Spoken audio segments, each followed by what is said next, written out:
This is the story behind Volatile Memory, my science fiction debut and the first book I've written to be published by a Big Five publisher. It's also the weirdest and probably most vulnerable thing I have ever written.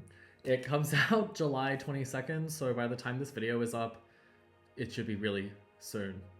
This isn't just a promotional video. I want to talk about the process behind writing a novella, the inspirations, the changes, the big ideas that I was wrestling with as I wrote this. This book really came from rage and hope and a deep longing to understand the world that we live in by writing about a really broken one. So let's talk about Volatile Memory, why I wrote it, what it means to me, and what I think you'll get out of reading it. What is Volatile Memory? So Volatile Memory is a fast-paced, transhumanist, Sapphic Sci-Fi adventure. It is set in a brutal, ultra-capitalistic hellscape of a galaxy, where everything, even identity, is up for sale. The short version: space lesbians in a dystopian hellscape. I usually say that because it gets attention, but the more serious pitch is that it follows Willa, a trans woman and scavenger, and she's just trying to survive. She's hacked the identity system to reflect her true self, but in doing so, she's made it nearly impossible for her to find legitimate work. To get by, she takes on salvage jobs that no one really wants to do. And there's a whole caste system, really, and she's part of the scavenger caste. She's literally scavenging to live. Everyone in this world wears AI-powered masks. They're very, very common. A particular company is very popular, and they're called VisorForge. Every mask that VisorForge produces is animalistic, like an animal mask. They aren't fashion statements, they're augmentations, tools, ID systems all rolled into one. Rabbit is the mask that Willa wears early on, and Rabbit gives Willa prey animal instincts. She's like really hyper aware of danger and stuff like that. Rattlesnake is another one. They're built for combat, like oxes, which give the wearer strength, superhuman strength. Crow masks allow for value analysis of certain objects, like how shiny is this? Chameleon, which is pretty self-explanatory, and is banned for those very same reasons. So they're very common in this world, and Willa intercepts an illegal open call for this rare off-market mask. It's something she's never heard of. It's called a hawk, but she thinks it could be her ticket to freedom. So she ends up getting to this planet, but what she finds instead of a fortune is a corpse wearing a mask that should not exist. And when she touches it, she hears a voice, a hawk, an AI, or perhaps a consciousness somehow still alive. It's a mind without a body, ghost in the machine, and that ghost sees Willa. She really sees her. And together they go on the run towards answers, towards vengeance, towards the man who discarded Hawk in the first place, her ex-husband. So this book is fast, angry, intimate, and it's queer as hell. So let's talk about the initial spark, the origin of the idea. Before any of this existed as a book, it started with a prompt. It was a casual suggestion from a mentor who told me to take a break from fantasy and to just write something short and out of my comfort zone. I'd been writing my necromancy book that I've talked about before. It's been on my shelf for a while. It's a fantasy epic, and I didn't have the skills because I was 18 when I first started writing it. And so I ended up in this book course, this write your novel in 6 months course. And that was the book I'd taken there. And this mentor was very kind to me and also very honest. She said that she thought I would get published, but that book wouldn't be my debut, and she was very right about that. And I remember being furious. Well, like I'd had this image in my head of what my publishing journey would be, and it involved getting a 3-book 6-figure deal right off the bat, And I didn't like the idea of having to write another manuscript. Anyway, thanks, Pamela. Because she was like, just take a break, write something different. So I did. I sat down. I still have notes from this. So it was about 2019, I think, that I wrote this down. I have notes as well from early 2020. I sketched out this document, just a seed, really. And it opened with a snowy world, a scavenger ship, and a mask called Hawk. So the pitch that I had there was, Willa is a scavenger on Folan's world, one of 5 terraformed moons orbiting the system's largest planet, Aliros. Aliros grew to prominence because of the surplus of Byronicum ore in the moon's surface, which is ore infused with seemingly impossible characteristics. It's easily shaped, it's sturdy when forged, and it's adaptable. Aliros is not only the biggest exporter of Byronicum, but the origin of Mars technology. So the idea was that Willa would be chasing a near mythical piece of tech. It was still going to be the Hawk, and the mask would do something wild. It would connect her to its former wearer. At that time, that wasn't Sable or Hawk, really. It was a woman who I called Amira, and Willa was going to fall in love with this dead woman through the memories inside the mask, and it was this romantic thread told through flashbacks, grief-soaked echo of a life. It was very different. I think it was a much more ethereal, much more tragic. There wasn't so much action. There wasn't something that was tying Willa to the present, and there was also no exploration of transness or gender or anything that it became. But there were things that stayed the same. Byronicum is the ore that is used in these masks. Folan's world is the moon that Willa is called to with this signal. Aliros, I don't know if it made it into the final draft, but it was the planet nearby Folan's world. So very much the seeds were the same, you know. I really still love the bones of that idea. But I started writing the book in earnest in 2023, and I knew something had shifted. The world had gotten louder about trans hate, and I think queerness in general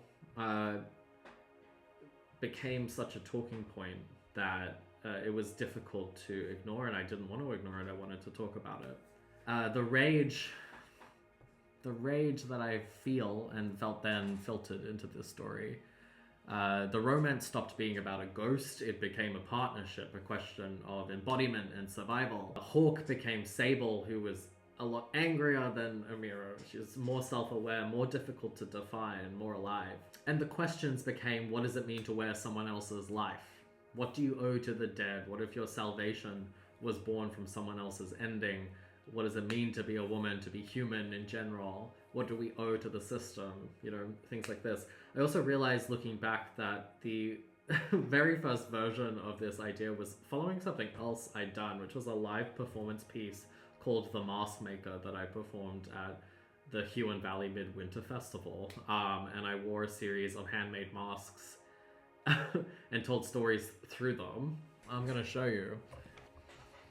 So this is one of the masks that I made. It's made out of paper clay.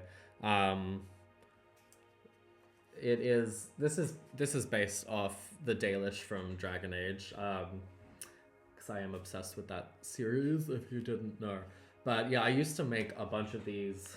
I tried to sell. No one wanted them. But I have them in my kitchen now. Just a bunch of my strange masks. I really do like paper clay. I've been toying about whether or not I try to make Hawk. But I don't know. I don't know if I have the skill really to do that. The piece had this line that was, so who am I after the masks have made me their windows and their mirrors? It was like messy and cryptic and kind of rooted in everything I would explore later and more eloquently in Volatile Memory. The performance of identity, the blurring of self and other, and the impossibility of leaving yourself behind when everything you are has been made to be watched, to be seen, to be scrutinized. So that was really the start. The world of Volatile Memory, the Gers, masks, and time. Let's talk about world building. Because volatile memory is built on a lot of questions about how identity works, especially when everything about you is recorded and tagged and commercialized. So first, there's the GIRS, GIRS. It stands for the Genetic Identity Registration System. So in this universe, everyone has a unique identifier encoded at birth. There are chips as well, like cortical stack stuff, but under the corporate government, that wasn't going to be enough. They want full surveillance. So your genetic code is taken and cataloged. It's used to track really every part of your existence. So everything is recorded, your biological ancestry, your health risks, any augmentations you've ever had, and for Willa, you know, like what your name used to be, you know, your gender changes, things like that. There's no such thing ever as a clean slate. There's no erasing your past. So even if you change your body and your voice and your name, it's all still logged and traceable. And in a world like the one I created, that's not a good thing, because anything can be used against you, especially when everything is about profit. Everything is this late stage capitalism, or even post late stage capitalism, where it's about how good of a worker you are. I really want to emphasize that having any form of individuality in this late stage capitalism hellscape is detrimental to the system. It's detrimental because you're proving that you're not necessarily one to conform. It's just a seed of potential danger there. So Willa ends up hacking into the system to make it reflect her true self. She wants to erase her past, basically. But it's also a scarlet letter. It makes her unemployable, unsafe, her transness. It's also dangerous because if anyone ever sees the sort of seams in the code she's put in, what's going to happen to her? Is she going to be disappeared, effectively? This also ties into the masks themselves, because pretty much every citizen wears them, because they're interfaces, you know, not just random gear. They're security devices, and in a way social cues as well. When someone looks at you, your mask scans theirs, right? They have that internal handshake, tells them who you are, and you know, it shows on the GIRS record as well, so you can see who they have been. Willa did not like that. The other thing that I worked out was the time system, because of course when you're dealing with interplanetary travel and communications across sectors, then standard Earth time just doesn't cut it anymore. So I created something called the atomic calendar. It's based on atomic vibrations, which are reliable universal constants that work no matter how far from Earth you are. The calendar still anchors itself to old Earth's 365.25 day year, because I have it like humans love legacy systems. But in this world, it divides into 4 business-friendly quarters. So everything official, like contracts, communication, travel, etc., will run on that calendar.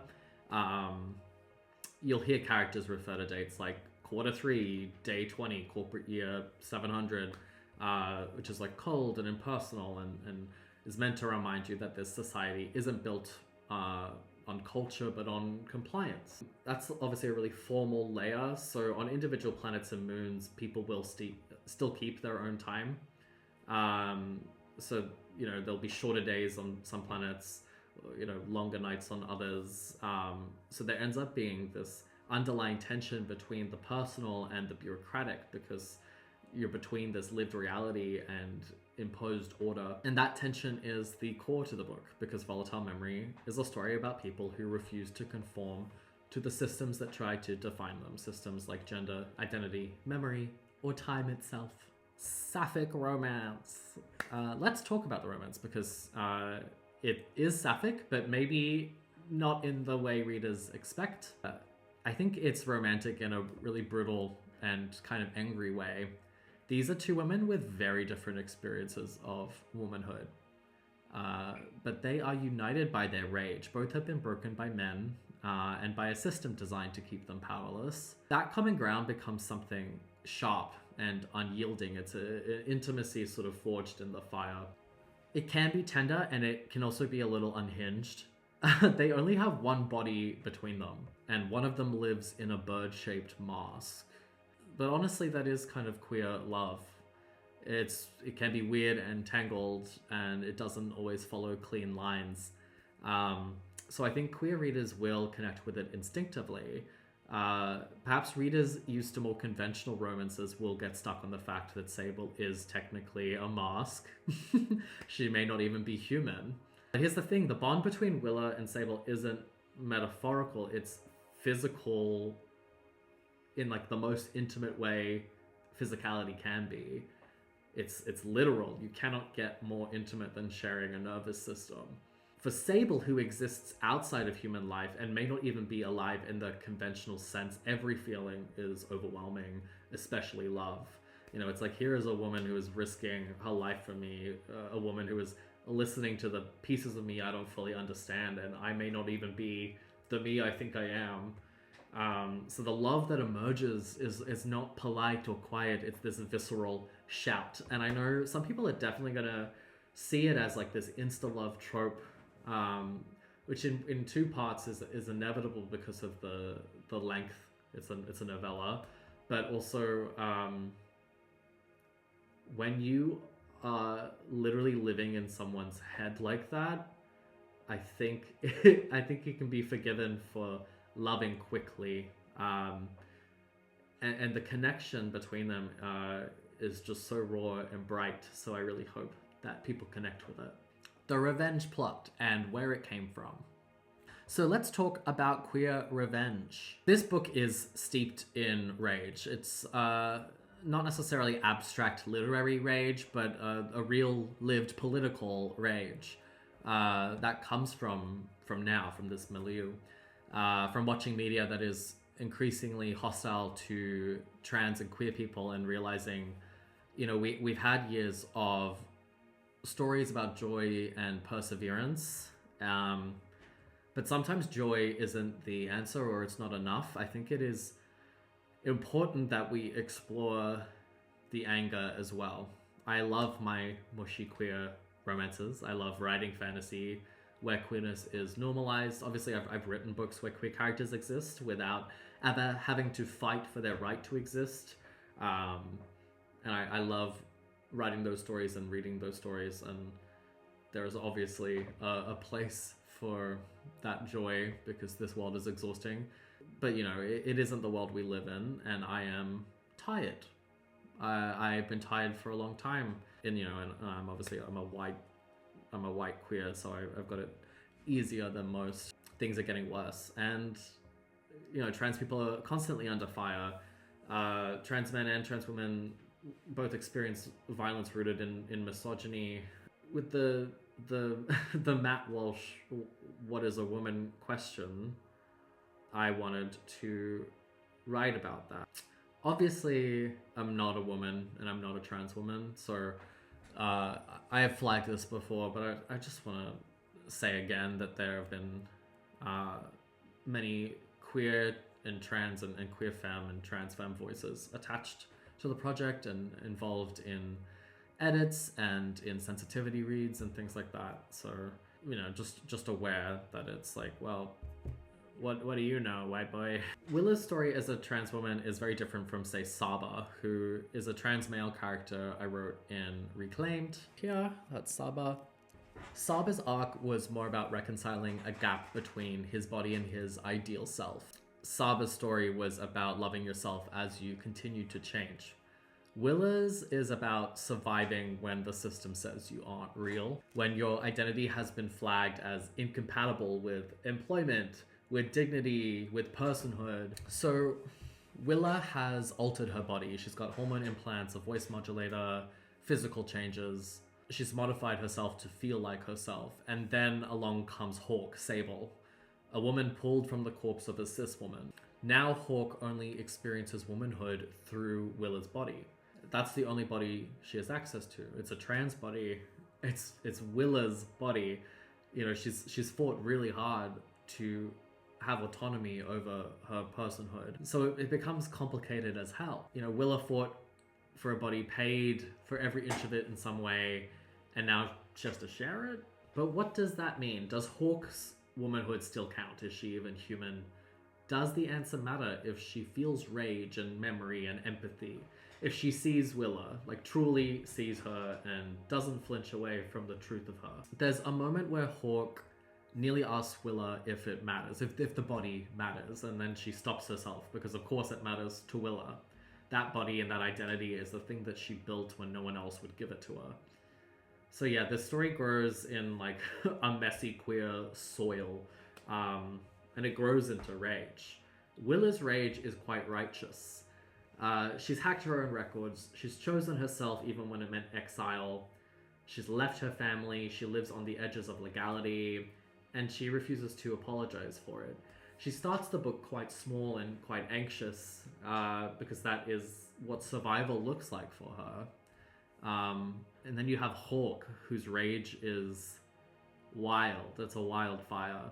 She wants vengeance without direction. She doesn't have direction to begin with. It also becomes easier to direct revenge against a person rather than a system, even if the system is what needs burning. There's also the Edenic Order, which I want to chat about. I'm really excited that I get to explore them more in book 2.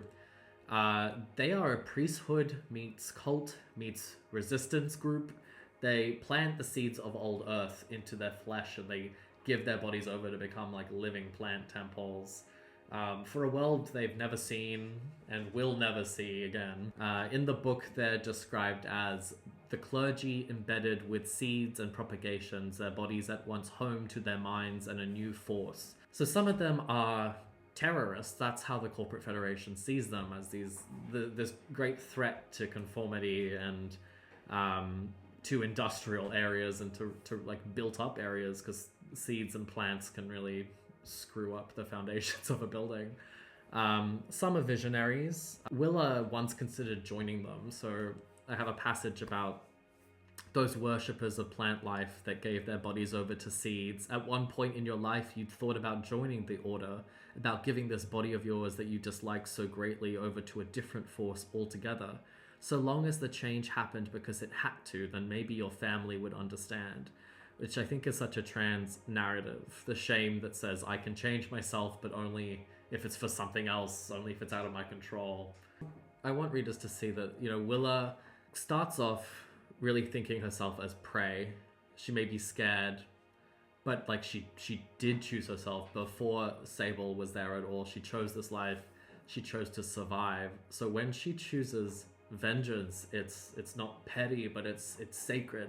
When she leans into the rage that Sable allows her to feel, it becomes something quite profound.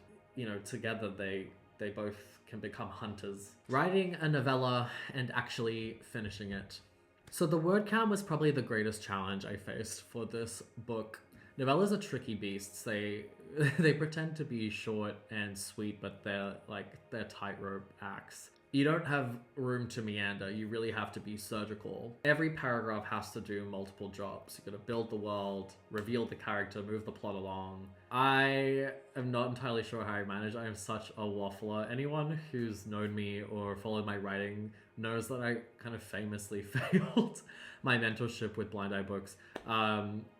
Because, just in the sense that it was initially meant to be a mentorship for a novella, and then reforged became like a 105k novel instead of a 20k short. So the fact that I got Volatile Memory to stay a novella, genuinely wild. I surprised myself. But it did force me to learn a whole new skill set. How to decide what is absolutely necessary, how to deliver information about a brand new world in a way that's economical but still resonant and clear. How to make space for character, emotion, philosophy, and plot all in under 40k. It was a huge challenge. I had to kill so many darlings. Whole scenes, threads of lore. The atomic calendar that I just ranted about has like 2 lines attached to it, you know. It makes sense in my head though. Trusting my gut was important, but listening was very important as well. Like I had sensitivity readers and my editor, helping me figure out where something seemed like it could be trimmed. Or, because some things pull more narrative weight than they appear. So like really learning what is necessary was very interesting. There were also moments where the things that I thought were tiny throwaway concepts actually needed to pull a lot more narrative weight than I'd first thought. Than I had first thought. So I had to chop and rewrite chunks just to weave in earlier or keep things coherent, and that became really true when I figured out where I wanted to take book 2, and I was like, I mentioned the Edenic Order like once. I have to actually, give them a little bit more life. So yes, novella writing is a different animal altogether from short stories and novels. But it's hard and fast, and I'm really proud of what I managed to do. So I want to talk about the publishing process, from idea to deal. So how long did it take to go from the spark to the shelf? Technically 6 years. It's not good. I wrote the opening chapter when I was like 22. I'm 28 now. But obviously the project sat dormant for a huge amount of time. I didn't really pick this up again until early 2023 after I had written the last draft of Reclaimed. So I was like, okay, let's write it. The first draft came together in about a month, which was fantastic. How did I do that? So it was fast and messy, and it needed a lot of changes. I did like a round myself, and I sent it to my agent, and we didn't do a round. Like usually with your agent will be like, hey, you've got to do some edits before we take it out, get it to the best we can get together. But we were like, well, let's just send it out. So by June or July we were submitting it. Maybe a bit earlier. I think about June we were submitting it. July I had a call with Tordotcom, with Oliver, my editor. That wasn't an acquisitions call. So usually what happens is an editor will like your work and then they have to pitch it again to the publishing company, being like, this is why you should spend money on this book. This wasn't that call. This was like a, do we vibe? Should we take this to acquisitions call? We did vibe. And then the acquisitions call happened and we didn't hear anything for months. Like the end of October was when we got the deal acceptance. Contracts were only finalized in January of 2024, and then the rest is kind of like a blur of production and scheduling and fine-tuning. So I was really lucky that the core idea barely changed. Characters, themes, and the structure stayed the same during the edits. I think clarity was the main thing. Compared to my experience with small press, it's a different animal. The scale is very different. There's a massive team behind a single book in Big Five publishing. There's editors and marketers and designers and publicists, and audio. Everyone does their part to make things work. I ended up having more say than I expected, like the cover conversations. I was like, I want something kind of split down the middle and symmetrical, and they ran with that. I got to listen to all the auditions for the audiobook, so I got to choose who I wanted there, and I chose Emily Gibbons Bouchard. She's a trans woman. She's incredible. Her voice is magical. She's barely done audiobook narration before, so that's crazy. She's got a career ahead of her there. A lot of it is meetings and emails, but it's cohesive, and people really cared about doing it right, and that it's been so delightful. I'm actually just so thrilled with my team. I'm really grateful. It's such a dream come true. Why I hope readers will connect with it. I think Volatile Memory is a book that can appeal to a variety of audiences. And so I don't want people who aren't familiar with science fiction to feel put off, because at its core, it's an introspective story about two women who are learning to understand each other and themselves, and the anger they feel towards a system that's built to control and suppress them. While the sci-fi elements frame the world, the emotional and political threads are really grounded, I think. And very relevant to the moment that we're living in. Especially in the current political climate, I hope readers will connect with both the message and the exploration of rage. As I said before, we have stories about focusing on hope and optimism, which are very important. But this book is ultimately about taking control of your own circumstances, reclaiming power from oppressive systems, and fighting for justice when no one else will. It's about refusing to accept what you're told you have to endure. And that, I think, is something we all should take to heart currently. So, with that being said, that's all I have to say about Volatile Memory. It comes out July 22nd. If you pre-order a physical copy, I will send you this bookmark with art by Annalise Jensen on it. You can see the beautiful ladies. You just fill out a form. It's in my bio, and I will send it out. Doesn't matter where you are in the world. Thank you so much. Please comment, please share, please tell everyone you know about Volatile Memory. And I cannot wait for release day. Thanks so much.